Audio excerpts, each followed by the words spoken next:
NCRB ने अपनी एक रिपोर्ट में कहा था कि साल 2010 से 2019 के बीच राज्य में 161 राजनीतिक हत्याएं हुई और बंगाल इस मामले में देश में पहले स्थान पर रहा। एनसीआरबी की रिपोर्ट यह भी बताती है कि 1999 से 2016 के बीच पश्चिम बंगाल में हर साल औसतन 20 राजनीतिक हत्याएं हुई हैं। केंद्रीय गृह मंत्रालय के आंकड़ों के अनुसार 2018 के पंचायत चुनाव के दौरान 23 राजनीतिक हत्याएं हुई थी। अब जो हिंसा पश्चिम बंगाल में पंचायत चुनाव के बाद तुरंत देखने को मिल रही है, इसकी वजह हमने तलाशी है, जिसमें पता चला कि डराकर निर्विरोध चुनाव जीतने के लिए हिंसा का सहारा लिया जाता है।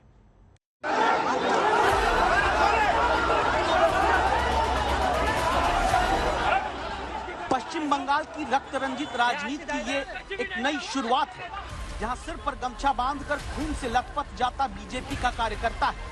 खून बहाने का आरोप ममता बनर्जी की पार्टी के कार्यकर्ताओं पर लगा।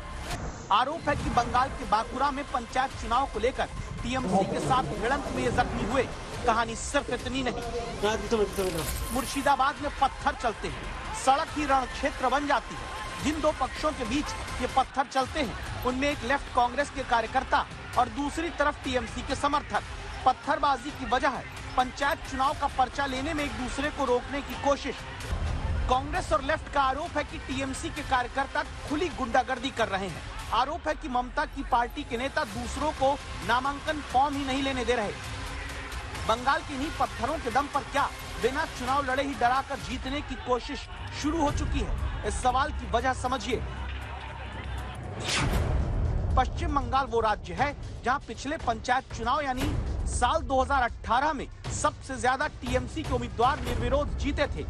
2018 के पंचायत चुनाव में 58,692 पंचायत सीटों में से 20,076 सीटें तो टीएमसी ने बिना किसी चुनाव के जीत ली थी, क्योंकि आरोप है कि 2018 में हिंसा के जरिए डराकर धमकाकर नामांकन का फॉर्म ही नहीं लेने देने से 34% सीट पर सिर्फ टीएमसी उम्मीदवार थे, बाकी किसी और दल का कैंडिडेट नहीं था।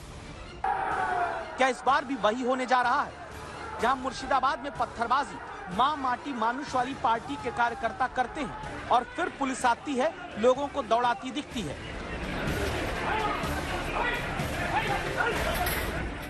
इसके बाद पुलिस एक शख्स को रोकती है। इस वीडियो को ध्यान से देखिएगा। आप पश्चिम बंगाल में पंचायत चुनाव में शुरू हुई रक्त रंजित राजनीति का चरित्र समझ जाएंगे।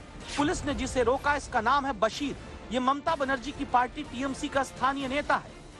इसकी तलाशी पुलिस ने ली तो ये कमर में पिस्टल खोसकर हिंसा वाले इलाके में जाता मिला। इसे तुरंत रोककर पुलिस ने देखिए कैसे असलहे को टीएमसी नेता के पास से अलग किया। यही वजह है कि हाईकोर्ट तक मामला पहुंचा है। मांग बीजेपी कर रही कि केंद्रीय बलों की सुरक्षा में ही चुनाव कराया जाए। गांव पंचायत चुनाव निष्पक्ष कराने के लिए सेंट्रल फोर्स और कोर्ट का मॉनिटरिंग ये वेरी एसेंशियल है। स्टेट इलेक्शन कमीशन को टीएमसी ने अपने फ्रंटल ऑर्गेनाइजेशन बना दिया, इसलिए वहां से कुछ रिलीफ बंगाल की डेमोक्रेसी में मिलने वाला नहीं है। ये म्यूनिसिपैलिटी इलेक्शन और पंचायत इलेक्शन ये पूरा देश में हर राज्य में वो सेंट्रल का फोर्स का कोई मतलब नहीं है, वो स्टेट इलेक्शन कमीशन और स्टेट पुलिस। तो बंगाल के लिए तो अलग नहीं हो सकते। ये जो भाजपा का वो ऑर्गेनाइजेशन नहीं है, बूथ बूथ पे कमिटी नहीं है, हर सीट में कैंडिडेट नहीं है, वो डिविएट कर रहा है इश्यूज। বাংলার মুখ্যমন্ত্রীকে স্বীকার করছেন যে আপনি আর বাংলার মুখ্যমন্ত্রী নন, আপনার খোকা বাবুকে আপনি বাংলার মুখ্যমন্ত্রীর দায়িত্ব দিয়ে দিয়েছেন, বলুন আপনি। তাহলে খোকা বাবুকে নিয়ে এত আলোচনা কিসের? বাংলার মুখ্যমন্ত্রী কে? তার কেন কোনো জবান, তার কেন কোনো স্টেটমেন্ট নেই, তার কেন কোনো বক্তব্য নেই? বাংলার মুখ্যমন্ত্রী আপনি কি আপনার জায়গা চেয়ার ছেড়ে দিয়েছেন? केंद्रीय बलों की जरूरत क्यों विपक्षियों को लगती है, इसलिए अब मुर्शिदाबाद में रोते हुए इस परिवार को देखिए। ये परिवार फूलचंद शेख का है। वो फूलचंद जिनके बारे में कहा गया कि इस साल के पंचायत चुनाव का ऐलान होते ही सबसे पहले हत्या फूलचंद की हुई है। फूलचंद शेख का परिवार पहले टीएमसी से जुड़ा हुआ था।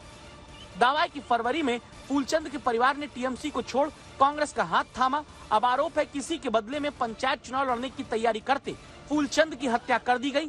आरोप टीएमसी के कार्यकर्ताओं पर लगा है। 2018 में दावा है कि जब 20,076 सीटों पर निर्विरोध टीएमसी के उम्मीदवार बंगाल के पंचायत चुनाव में जीते थे तो सुप्रीम कोर्ट तक ने फटकार लगाई थी। सुप्रीम कोर्ट ने तब कहा था कि 20,000 से ज्यादा सीटों पर निर्विरोध चुनाव होना बताता है कि निचले स्तर पर लोकतंत्र ठीक से काम नहीं कर रहा। अब 5 साल बाद पंचायत चुनाव का ऐलान होने के बाद इस हिंसा के कम होने के बजाय बढ़ने का अंदेशा ज्यादा है। सबूत इस झोले में। दक्षिण 24 परगना जिले में इन 2 झोलों को देखिए, सोचिए इसमें क्या है। पास जाकर हमने भी आपके लिए देखा, पता चला इसमें देसी बम भरे हैं। यही बम पंचायत चुनाव में हड़कंप मचाने, लोगों को डराने, प्रत्याशियों का पर्चा लेने और भरने से रोकने में इस्तेमाल होने हैं। दस्तक देता सवाल, पश्चिम बंगाल में पंचायत चुनाव जनादेश से होगा या फिर डर, धमकी, बम, गोली और बवाल के दम पर इस बार भी हजारों सीटों पर निर्विरोध चुनाव जीतने के लिए हिंसा शुरू हो चुकी है।